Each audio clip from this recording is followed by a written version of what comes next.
Last year at the Darwin show, I gave a talk for the Department of Agriculture, and I was working with them last year, and there was only 2 young girls in the audience.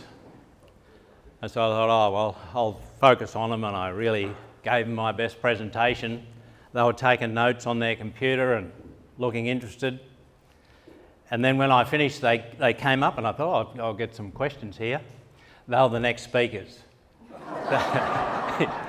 So I can handle it, don't worry. So go to sleep, have a nice little rest. Now, when Brad called me and said to talk about would you like to talk about I thought he was talking about just the Katherine branch, but anyway, the past and the future, I'm thinking, well, I think I'm the oldest person he knows. So, and that's why I've got the Guernsey. Anyway, here it goes. It's mostly, the past is not too flash, but the future, I think, is pretty good. So just to show how old I am, I graduated in 75, which is just short of 50 years ago. And sadly, in 74, we had the beef world and Australia in particular beef crash. So almost every veterinarian was out of a job straight away. My first job out of university in Shepparton, 1976, was to supervise the humane shooting of perfectly healthy cattle into a hole where dairy farmers and local beef farmers couldn't pay for if they took their animals to the sale yard or to the abattoir, they'd get a bill. So the government killed their animals for free. So that was the start of my veterinary career. It caused a massive recession across Australia, around the world as well. It was associated with the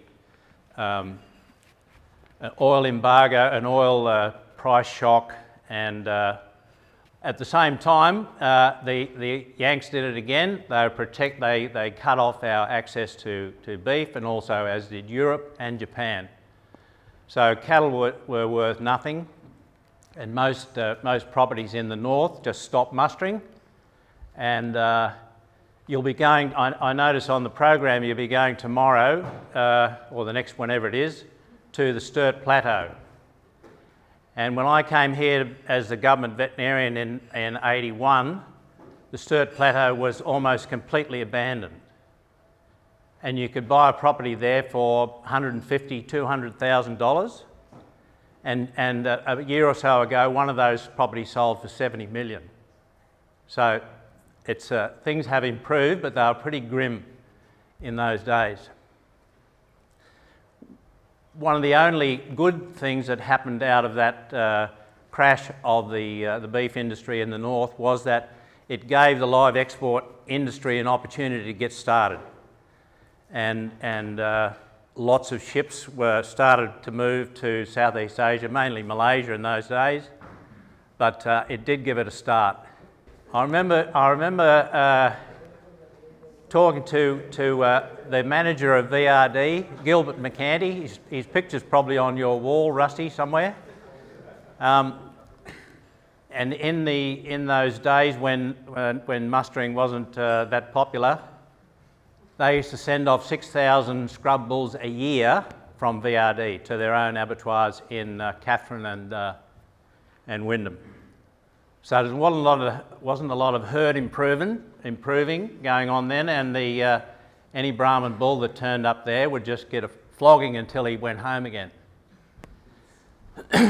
My very first live cattle shipment was with Austrex, and I sailed from Darwin to firstly Brunei and then Sarawak.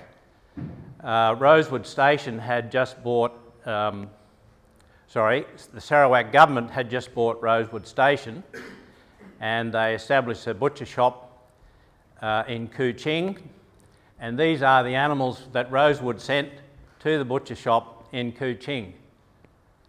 Now today you'd probably lose your licence for putting them on a boat, but anyway, that's how it was at the time, and live export was pretty rough and ready, and it certainly has improved a lot since then. What year was that? 1982.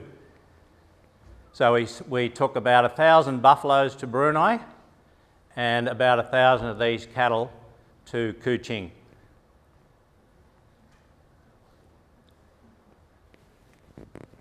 Then BTEC came along. BTEC, Brahmins and botulism vaccine. The BTEC was a pretty savage impact on the pastoral industry, but it did do it a great deal of good, and certainly it did a lot of good for your members, because when we had to test I was the district veterinary officer here in Katherine, and when we had to test the animals, we didn't put clean tested animals back in a paddock that wasn't cleaned out. So those scrub bulls and his mates, they were shot. And suddenly it was possible to put a Brahman bull in with your shorthorn cows, and you had a chance of cranking up a proper herd improvement program. The shooting all of those cattle in the bush caused a great outbreak of botulism, which is passed on from animals chewing bones. It's not a good photo there, but that cow's chewing a scapula, and a lot of animals died from this botulism outbreak. And then they developed in the late 80s, mid 80s, a botulism vaccine, and fixed the job and continues to do it today. So this is when I had black hair, and on that day I was very happy that there weren't any Brahmins in that group, because I probably would have got kicked to death. But that's at a Auvergne station, and the infrastructure has improved across the district quite a bit. So up to today, and we have a beautiful Brahman herd, pretty much a Brahman herd with a few variations, and we're in a lot better shape than we used to be, I can tell you. Now, I was in Jakarta last week with Gregory and a few of the others, and we visited some feedlots, and the feedlots in Indonesia do a fantastic job with your cattle. They really like them, and they perform. As you can see, they're not all grey Brahmins, but they're mostly greys, and they do the job, and they look after them very well. So the industry is very mature now. It's always changing, but it's an industry that knows what it's doing, and they do a very good job with our stock. The opportunity is only getting greater. The Indonesian herd is on its way down for lots of different reasons. Firstly, they've had a terrible doing with foot and mouth disease and lumpy skin disease, which caused a tremendous loss in their herds.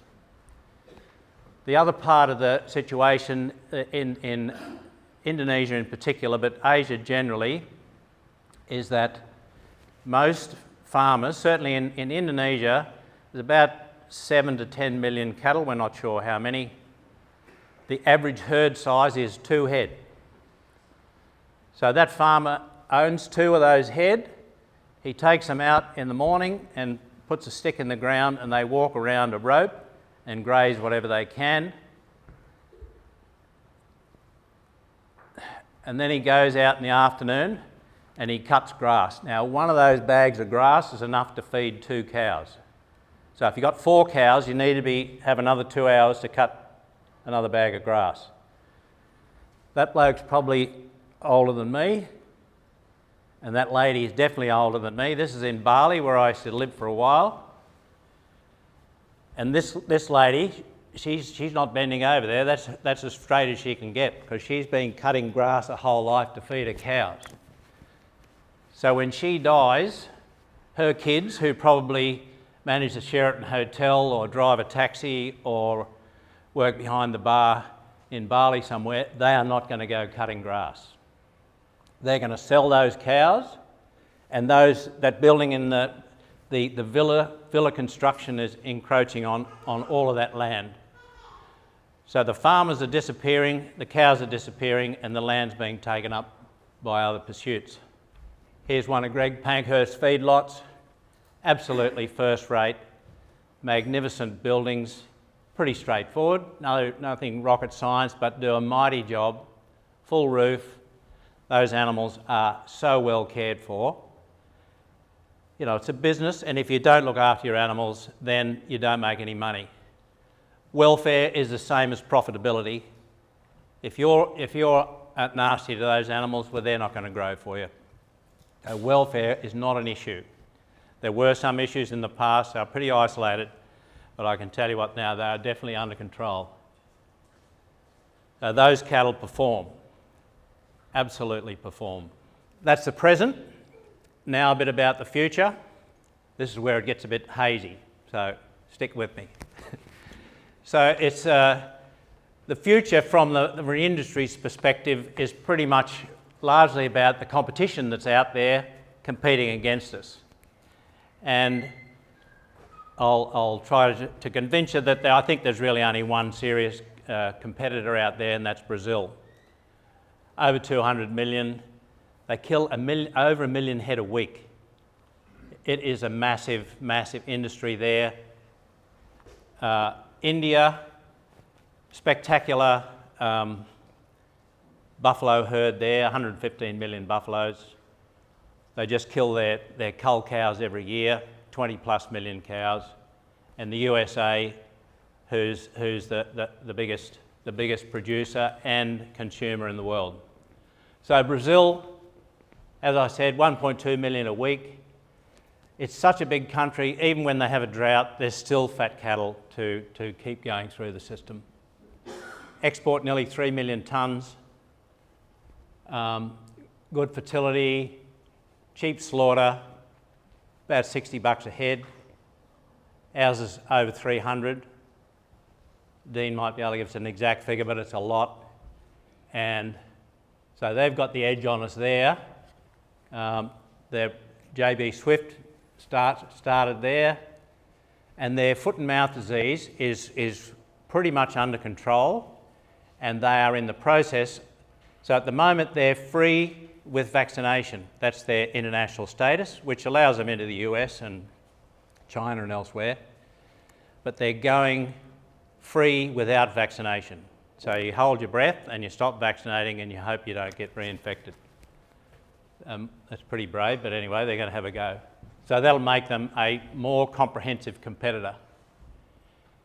India, they look after these magnificent milking buffaloes like a member of the family until the day they stop milking them, which is about 13, 14, 15 years old, and then they bush them. And those animals then become a waste product which enters the meat processing sector. Roughly, 4.5 million tonnes, of which they export nearly half of that. Fortunately, it's just the most awful product. So unless you're really desperate and really poor, it's not a product you'd even consider.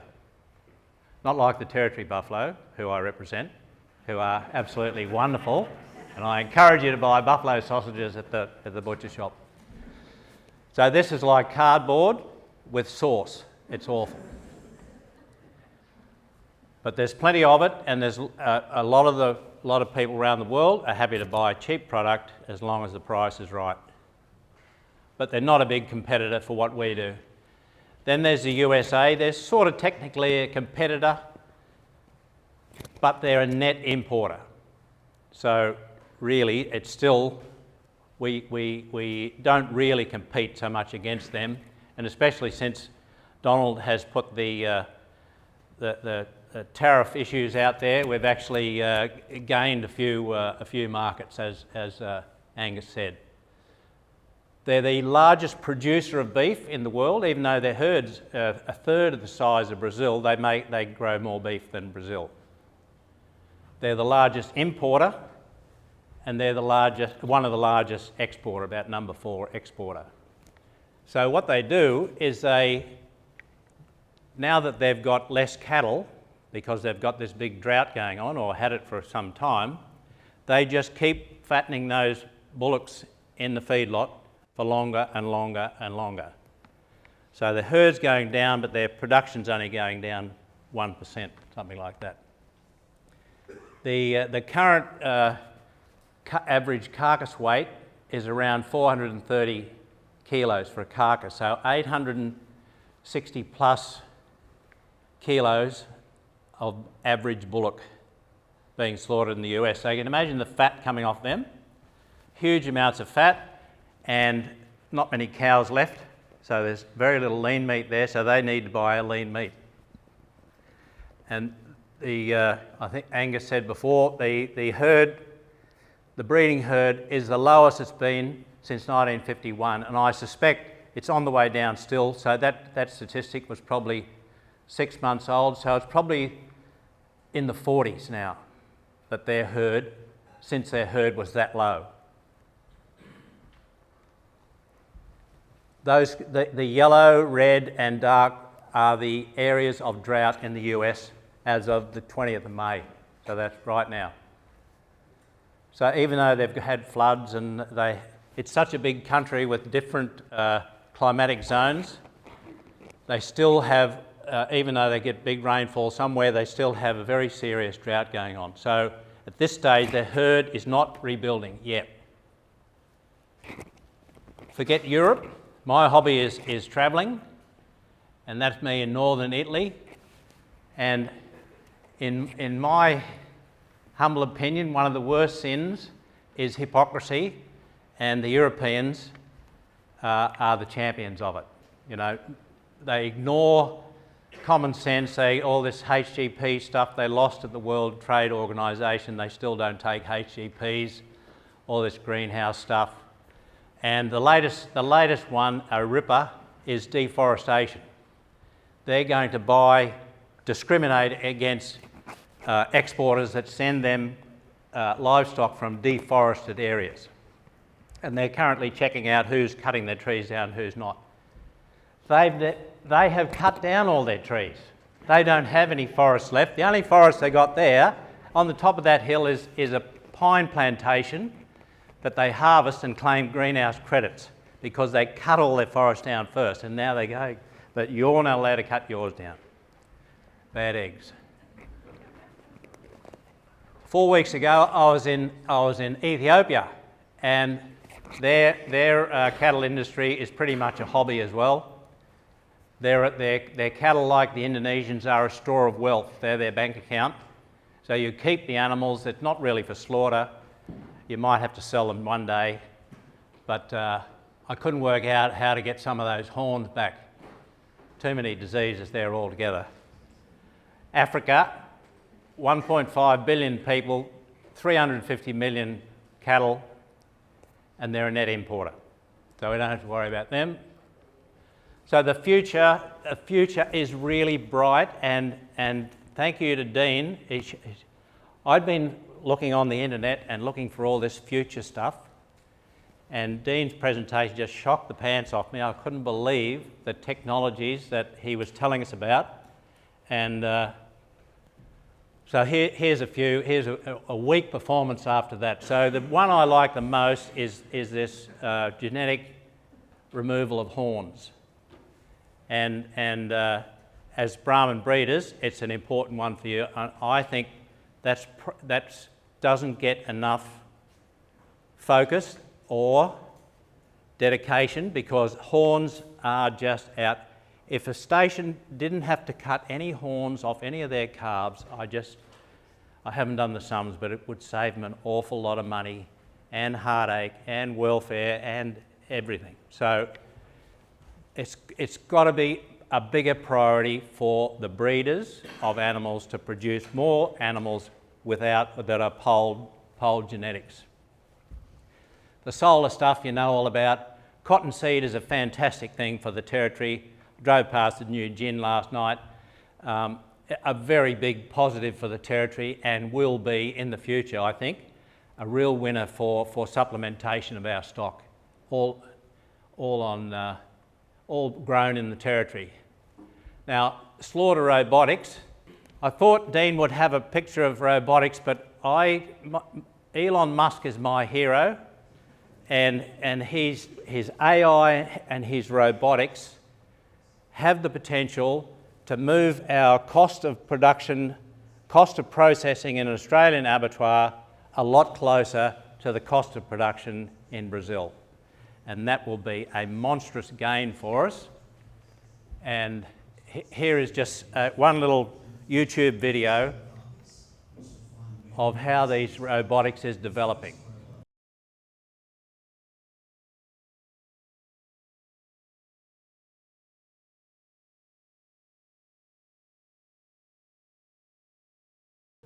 All right, thank you. So that's I just think that I have done a small amount of work in abattoirs, and it's not, I don't think I'd be disappointed if a robot took my job on the kill chain. So fertility, I'm not sure if any of you have come across a company called Embryo with an N for November. And I was talking to them in relation to production of buffaloes, and this is a Queensland company who assures me that they can split embryos much more efficiently than the traditional actual physical method of splitting. I'm not sure what it is, chemical or hormonal, whatever, but you get the conventional thing, you get 2 or 3 or 4 or 5 embryos. This way they hope to get 20, 30, 50 more embryos from the one embryo you've taken from a cow. They then in vitro fertilise that embryo. They then grow that embryo to the point where it can be reimplanted, and the second string to their bow is they say that you can implant that in a method that's very similar to just simple artificial insemination. So a massive opportunity for breeders to identify their elite cows, multiply them by 20, 50, 100, and get that advance in the blood, in the genetics, in one generation. So they say it saves 7 years of breeding. So, and they assure me that, well, we're going to do it in buffaloes this year, but it's coming. If it's not commercially available right now, it is coming, and it's a beauty. Methane, we're stuck with methane, whether we like it or not, and there are technologies like the seaweed, and no doubt they'll find out some other alternatives to the seaweed, or find the ingredient in the seaweed that does the job, and then hopefully it'll end up in a lick block mixed in with the cottonseed or whatever, and it'll be easy, and we'll be able to tick that box. Genomics, Matt talked about that. It's just fantastic. Instead of measuring animals for years and years, you take a piece of hair, tail hair, an ear plug, and you can get all that information straight out of that animal. That's real science fiction for me. But in reality and operating as we speak today. Non-surgical desexing.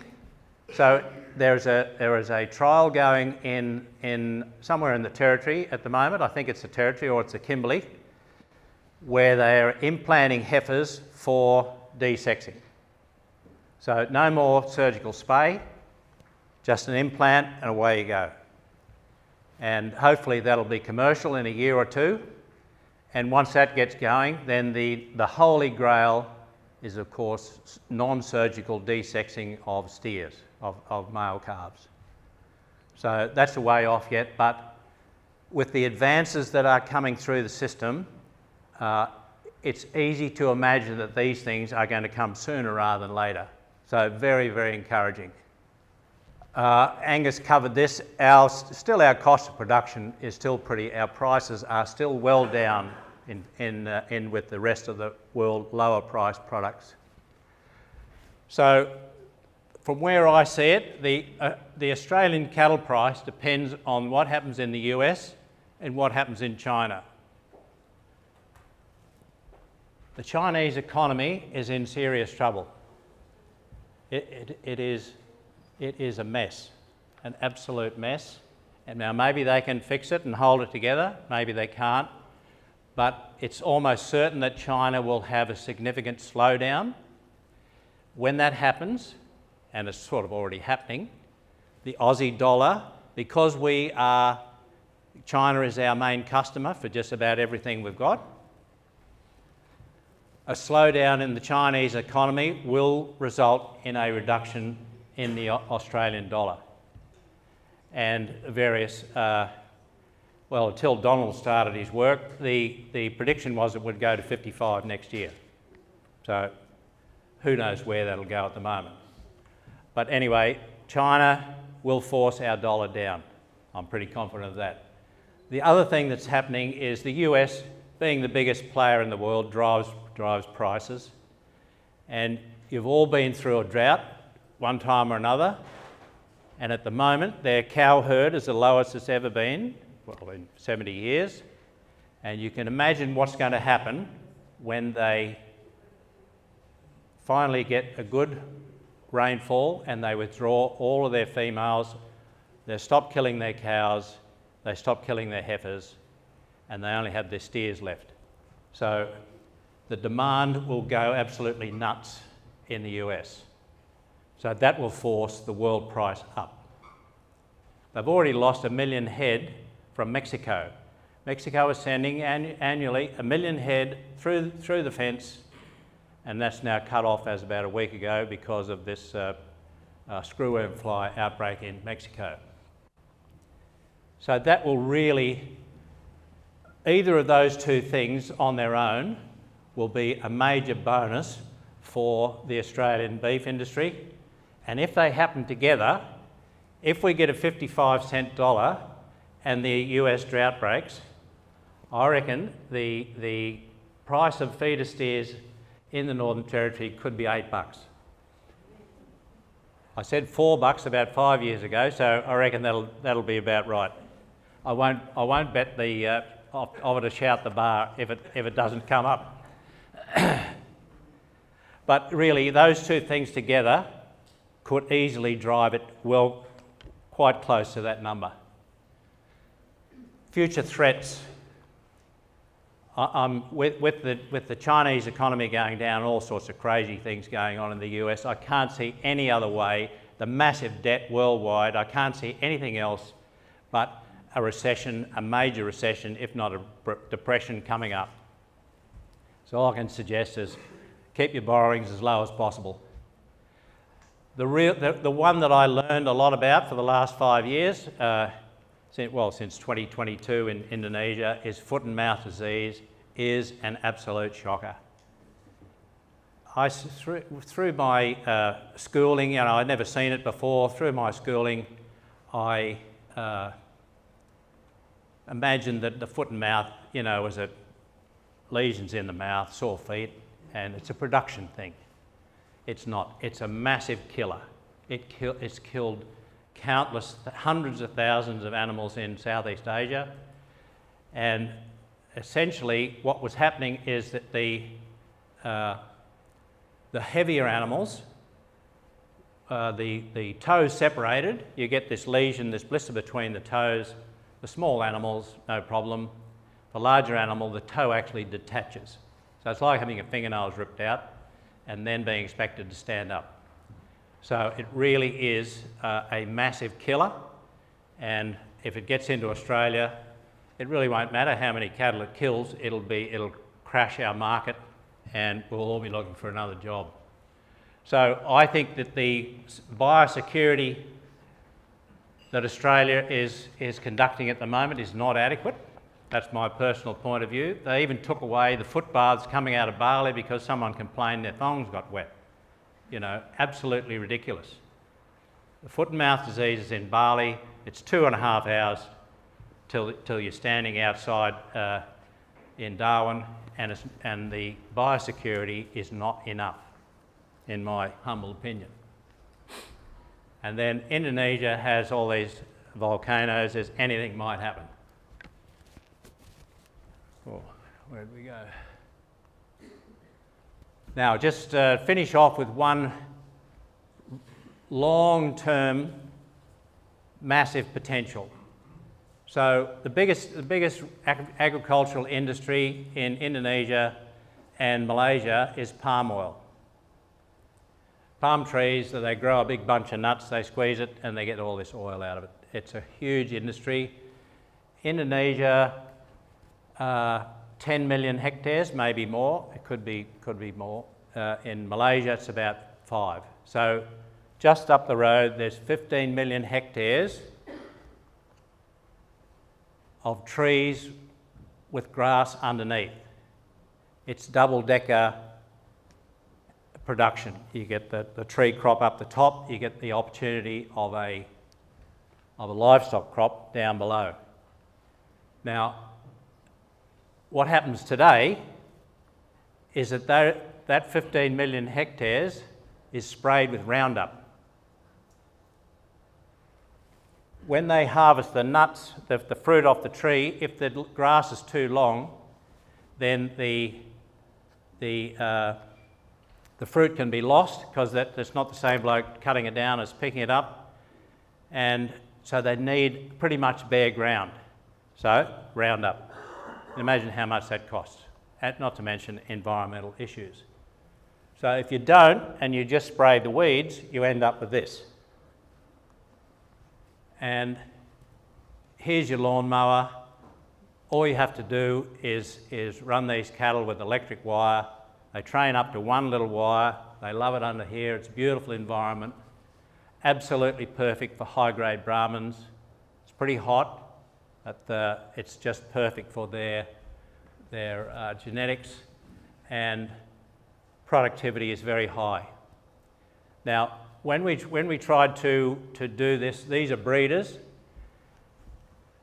The main reason we couldn't get this going right now is because the profit margin for breeding young stock, as you would know, you make your money out of growing the animals up. So young stock in there don't make much money. The return on investment was 2, 3, 4, 5%, and these guys make 15%. They don't get out of bed for 15%. They want nearer to 20%, so they're not interested because it is very different for them. So they need to be to spend a bit of money and get it right. So, however, if you put steers under there, fattening animals, spayed heifers or steers, today the numbers seriously add up. So in the future, when there's not enough land left to grow your herds and to expand, and the feedlots, as Greg said, the cost of feedlotting is going up and up, and maybe at some point it'll be just too expensive, then here's your feedlot. Extremely cheap, extremely effective. It's just out of town, so there's a few more logistics to get your animals there. Isn't that beautiful? And can they look after our animals? This is in Borneo. This is a heifer out of the territory, just out of the herd. In a few weeks, they train them to lead with a nose rope. This heifer, I arrived there about 9 or 10 o'clock in the morning. This heifer had been assisted to have that calf about 6 a.m. and the kids, and then they milk the heifer, colostrum to that little calf, and the kids were playing with that calf 3-4 hours after birth, and it's just they are very good at looking after our animals, so you don't have to worry about that part. Just fantastic. So that's the good news for the future, and one day you'll be sending over lots of steers running under those trees. Thank you.